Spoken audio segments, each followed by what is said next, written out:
Hello goodies, welcome back to my channel Zindagi ज़िम्मेदार।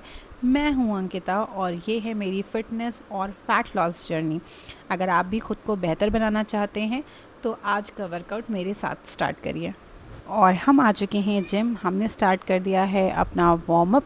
हम leg का भी वार्म अप कर रहे हैं क्योंकि इससे पहले हमने लेग की एक्सरसाइज करी थी जिससे लेग में काफ़ी पेन है, तो लेग की भी स्ट्रेचिंग कर रहे हैं। बाकी हम फुल बॉडी वार्म अप इसलिए कर रहे हैं क्योंकि हम जब भी एक्सरसाइज करते हैं तो उस वक्त हमें किसी भी तरह की इंजरी ना हो, हमें नस ना चढ़े, इसलिए हम वार्म अप करते हैं। सबसे पहले हमने स्टार्ट किया है इंक्लाइन बेंच प्रेस से, जिसके हम पूरे 3 सेट करेंगे और हर सेट में इस बात का ध्यान रखेंगे कि हमारा फॉर्म और पॉस्चर गड़बड़ ना होने पाए। हर सेट में हम अपने वेट को इंक्रीज़ करेंगे, रेपिटेशंस को कम करेंगे। ये बात आपको पता होगी अगर आप मेरे चैनल को बहुत टाइम से फॉलो कर रहे होंगे तो। ये चेस्ट की सबसे बेसिक और सबसे असरदार एक्सरसाइजेज में से एक है। मैंने पूरे फोकस के साथ हर रैप किया और सही फॉर्म बनाए रखने की पूरी कोशिश करी। हर सेट के साथ खुद को थोड़ा और पुश किया क्योंकि बदलाव मेहनत से ही आता है। बेंच प्रेस के बाद मैंने चेस्ट मशीन पर वर्कआउट किया। इस एक्सरसाइज से चेस्ट की मसल्स को बेहतर तरीके से टारगेट किया जा सकता है और पूरे मूवमेंट के दौरान फॉर्म बनाए रखना भी आसान होता है। मैंने इसके सभी सेट पूरे किए और हर रैप में चेस्ट पर फोकस रखा ताकि मसल्स पर अच्छा कॉन्ट्रैक्शन बना रहे। और इस एक्सरसाइज के भी हमने 3 सेट परफॉर्म करे। हर सेट में हमने अपने वेट को इंक्रीज़ करा, रेपिटेशंस को कम करा, लेकिन ये वेट भी मुझे काफ़ी ज़्यादा लग रहा था। इसके बाद मैंने पेग डेक मशीन फ्लाई की। इस एक्सरसाइज में चेस्ट को पूरा स्ट्रेच और कॉन्ट्रैक्ट करने पर फोकस किया जाता है। मैंने हर रैप कंट्रोल के साथ किया ताकि चेस्ट मसल्स पर अच्छा असर पड़े। धीरे धीरे हर सेट के साथ बर्न महसूस हो रहा था, लेकिन यही मेहनत मुझे अपने फिटनेस गोल के और करीब ले जाती है। हालांकि ये एक्सरसाइज़ मेरे लिए फ़र्स्ट टाइम थी क्योंकि मैंने इससे पहले इस एक्सरसाइज को परफॉर्म नहीं करा था। फ़र्स्ट टाइम मैंने इस तरह से बेंच को सामने रख कर के चेस्ट प्रेस किया था। इससे पहले मैंने कभी ये एक्सरसाइज नहीं परफॉर्म करी है। ये न्यू थी, बट हाँ, डेली मैं बोर हो रही थी, बट न्यू करने से मुझे कुछ इंटरेस्टिंग भी सीखने को मिला, जो कि मुझे काफ़ी पसंद आया क्योंकि मैं हर दिन कुछ नया सीखने की इच्छा रखती हूँ। बस इसके बाद हम आ चुके हैं स्टैंडिंग केबल चेस्ट फ्लाई पे। हालांकि ये एक्सरसाइज मैंने पहले भी परफॉर्म करी है।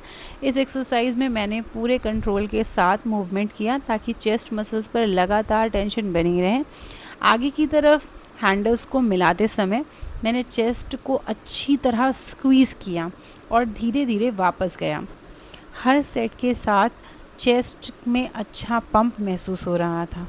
और क्योंकि ये एक्सरसाइज मैंने पहले भी परफॉर्म करी है तो इसे करने में मुझे ज़्यादा डिफ़िकल्टी नहीं हो रही थी। लेकिन जब वेट इंक्रीज़ किया जा रहा था, जैसे जैसे ट्रेनर वेट इंक्रीज़ कर रहा था, उस टाइम पे करने में थोड़ा से इश्यूज़ आ रहे थे क्योंकि मसल्स टाइट हो रहे थे और चेस्ट पूरी तरीके से स्क्वीज़ हो रहा था।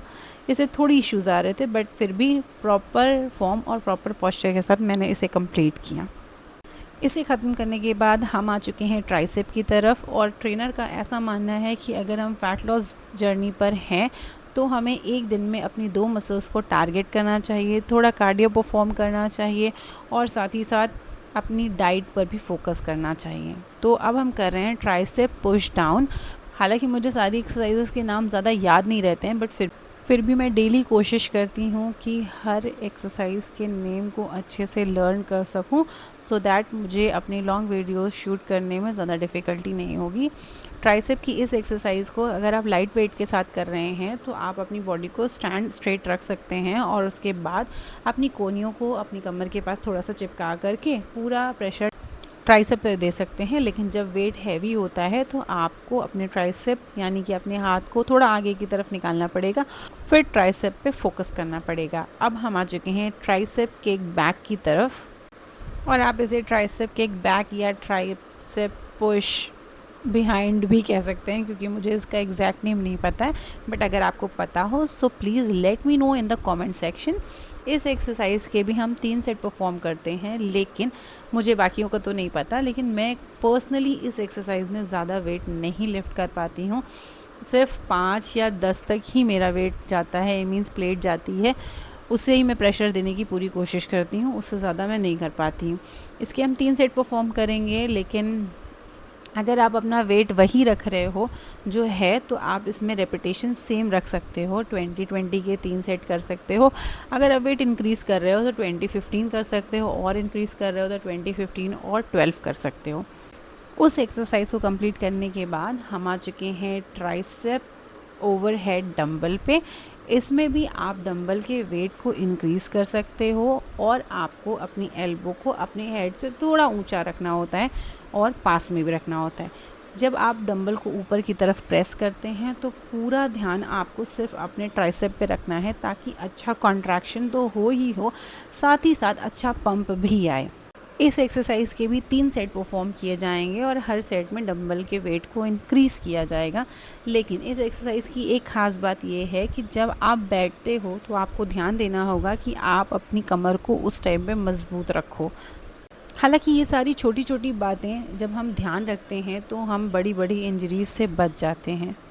इसके बाद हम करेंगे weighted bench tricep dips. I hope आपको मेरी सारी वीडियोस पसंद आती हों, तो प्लीज़ मेरे चैनल को लाइक, शेयर एंड सब्सक्राइब ज़रूर करें। Thank you.